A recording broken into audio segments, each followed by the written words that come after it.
Attorney Ricky Tumutorgo, nagtataguyod ng katotohanan, nakikipaglaban para sa bayan.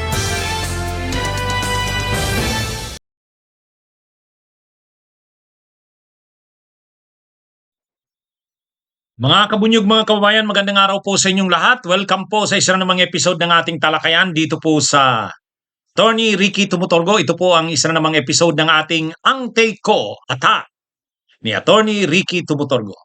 Kung hindi pa po kayo nakakasubscribe sa YouTube channel kong ito, subscribe na po kayo. Mayroon din po tayong Attorney Ricky Tumutorgo Facebook page. Kung hindi pa po kayo nakaka-follow, follow na po kayo. Ayan, mga kabunyog, mga kabayan. Anong take ko dito sa bangayang Busita versus Pulong? Ayan, tungkol ba saan itong bangayan na ito? Mga kabunyog, mga kababayan, nag-away si Busita at si Pulong. Si dating congressman, Busita ng One Rider Party List. Oh, at saka si Pulong Duterte. Ah, ah,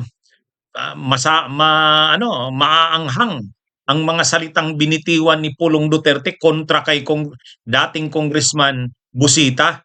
Alam naman natin na itong si dating congressman Busita ay advocate ito para sa mga riders.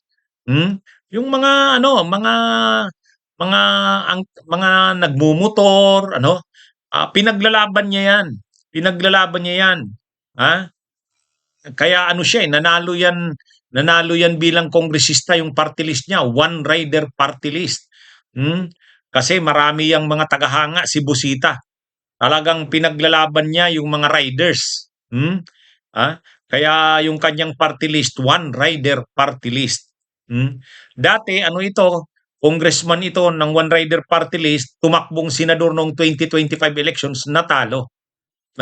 Natalo. Pero yung party list niya nanalo pa rin. Kaya lang ang congressman ng one rider party list niya, hindi naman rider yun. Mayaman yun, kontraktor. Si Rods Gutierrez, taga-Alba yun, taga-Ligaspi. Pamilya ng mga kontraktor, mapera yun. Anyway, yun na yung ngayon. Kasi tumakbong congressman ay senador itong si Busita, natalo. Pero hanggang ngayon, ang advocacy niya ay tungkol sa mga riders nga.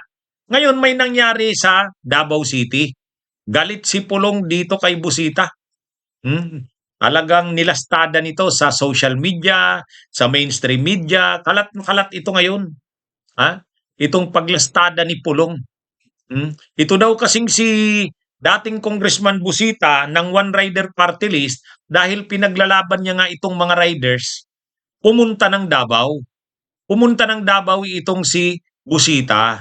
Kasi may nagsumbong sa kanya ng mga riders na yung kanilang mga muffler. Alam naman natin sa mga riders, gusto nila pag nagmotor sila, maganda yung mga motor nila, mga mapurma. Gusto nila mapurma yung motor. Kaya yung mga muffler, gusto nila ganyan yung mga ngayon, mukhang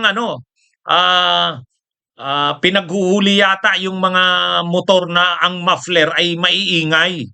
Talagang mali naman yun. Talagang mali naman yun. Hindi naman tama yun na ang ingay-ingay na ng mga tambutso nyo, yung muffler nyo.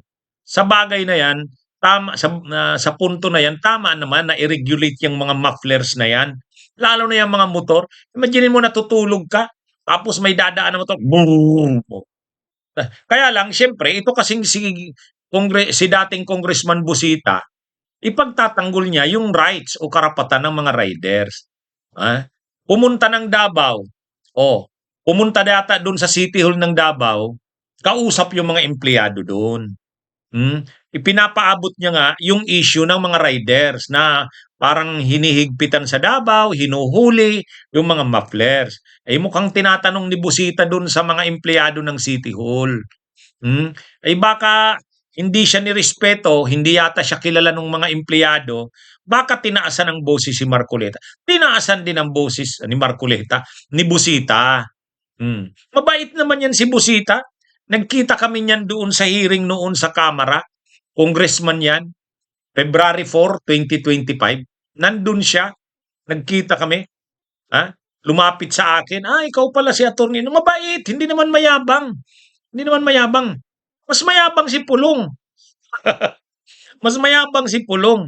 Mabait naman si Busita. Sa tingin ko, OA naman yung sinasabi na sinigawan daw ni Busita yung mga staff ng City Hall ng Davao. Pinagsisigawan daw.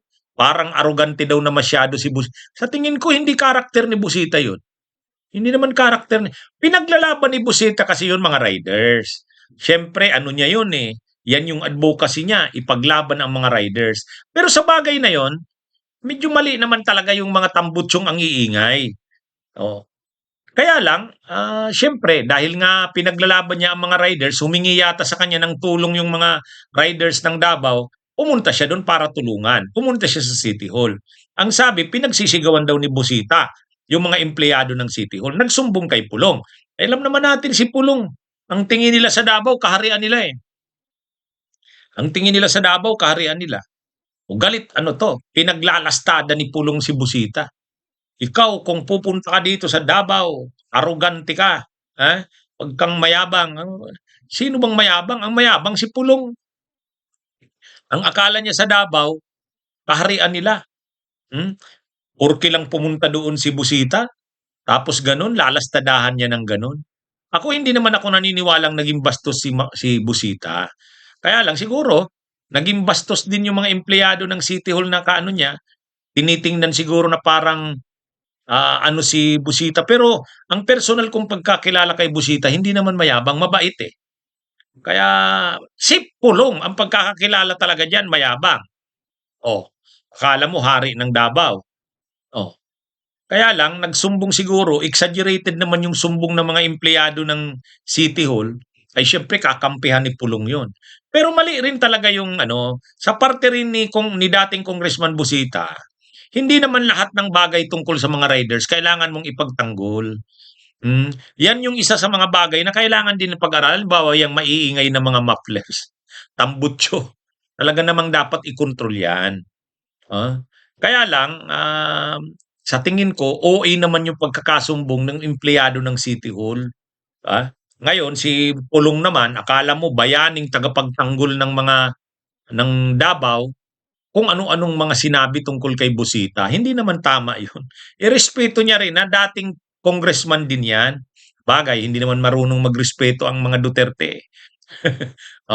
Kaya nababalita ito ngayon na nilastada ni Pulong si Busita. Buti hindi naman gumanti si Busita. Ang sabi ni Busita, paimbestigahan. Kung ano ba talagang nangyari. Tama yun. Tama yun. Pero sa tingin ko, hindi naman hindi naman gagawin ni Busita yun na sisigawan yung mga empleyado. Mabait naman si Busita, hindi naman mayabang yan.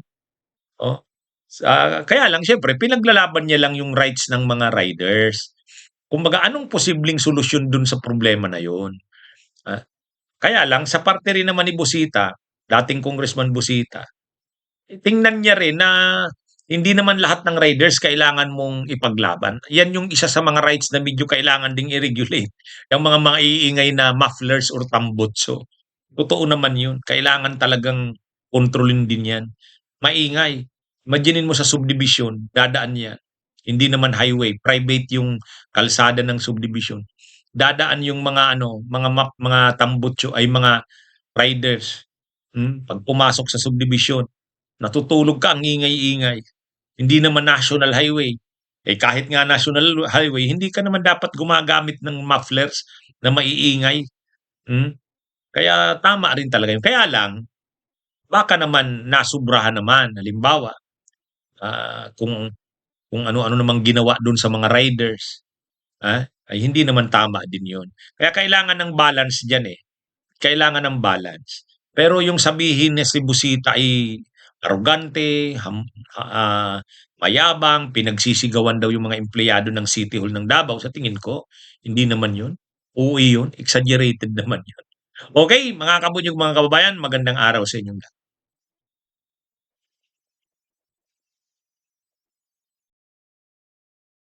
Bunyog, bunyog, halikan na kasama ka. Bunyog, kapag buklod ay may pag-asa. Luzon, Visayas, Mindanao, isa ang pananaw sa bagong Pilipinas, ang bunyog isisigaw. Bunyog